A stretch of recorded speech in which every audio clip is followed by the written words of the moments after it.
This is their marriage certificate. This story begins with a question we've all wondered. Who am I, and how did I get to be the way I am? For Karen White, the answer goes back to America's darkest chapter. Different days, different ways.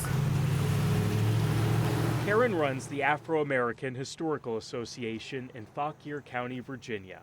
It's an area that once was home to 10,000 enslaved people, but records for many of them note their first names and little else. It was easier, I believe, for a person to not consider them fully human.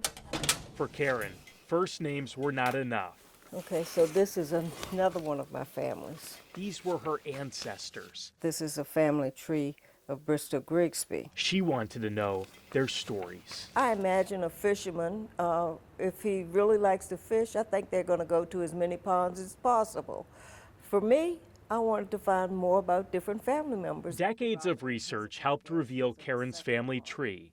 Eventually, she wanted to help others do the same. So we undertook this project to know their names. After sifting through thousands of documents, Karen and the team started a project called Know Their Names. Using an online database, descendants of Fauquier's enslaved people can now find their family history. Here's the Free Negro Register that I found here at AAHA. Prior to the project, Nichelle Calhoun's knowledge of her family only stretched back to her grandmother. It's been transformational in so many ways. Thanks to the work done here, Going back further, this is her mother, Nichelle not only knows their names, who was born in the 1880s. she's seen their faces. It's hard to look back and say, ooh, the people that look like me, that lived before me, experienced these things. It's very difficult.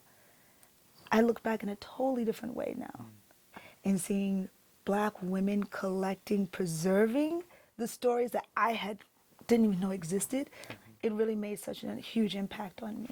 Of course, those stories are equally eye-opening as they are devastating. It was very, very painful, to say the least. The project led Karen to discover an uncle who was lynched. And some days I can talk about it easier than others. His story now lives on with thousands of others. We can never repay for what they've gone through or anything else, but we at least should be respectful and to know their names. Once hidden and dismissed, those stories are now preserved and shared. It matters. It gives breath to the history that has been invisible for so long, that has been overlooked, overshadowed, downplayed, unimportant. It tells people that we were here. This is our story. This is our lives.